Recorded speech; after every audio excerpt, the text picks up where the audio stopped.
Yeah, because we signed the building February 5th of last year. Yeah. And so I was so determined to open before the year mark.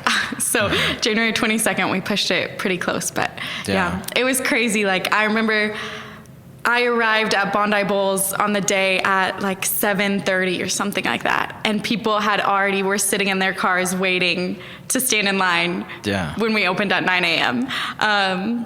By like 8:30, there was over 100 people. We'd already given away our free 100 shirts, and it was past Hideaway. And my first two customers, shout out to them, they were amazing.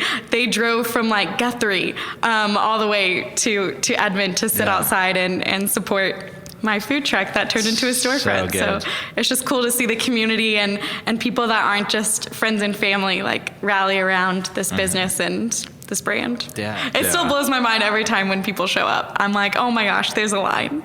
It's just like the best feeling in the world. And you think, oh, like it might die down on a Wednesday, and it doesn't. No. And it's just like, okay, we need more strawberries. Right. We need a couple more kiwi. Well, and people keep coming in just to hang out too, right? Like, which is, they're not just like coming and going. Like, they're in there and they're using the space, whether it's just to work or whatever it is. Like, that's I was really intentional with my storefront too, specifically. Like, I love studying in places. There's outlet at each table, and then even like our tables, they're 2 inches longer than most normal restaurant tables, so that your laptops don't touch. Things like that. They're also like really sturdy, so they're not like wobbling when you're studying or sitting, and little ones are touching the tables.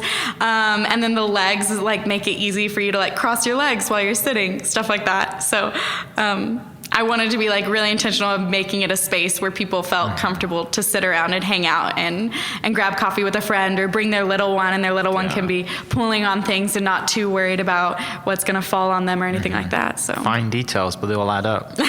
Exactly. So opening up this new spot, and obviously it's taken almost a year, and you finally got it open, and there's a lot of things. It's not just a truck in a space, right? I mean, your menu was doubled, maybe even tripled, which we'll get into.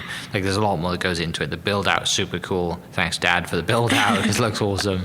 And when I came up the other day, we talked about the mirrors, right? You got these surfboard mirrors that you found, which is just like, so, your friend make them? No, it was her idea. Okay, she looked at the space and she was like, surfboard mirrors. And I was like, genius. I hadn't thought of it. And so I was like, okay. So we found them on Etsy, and they're so fun.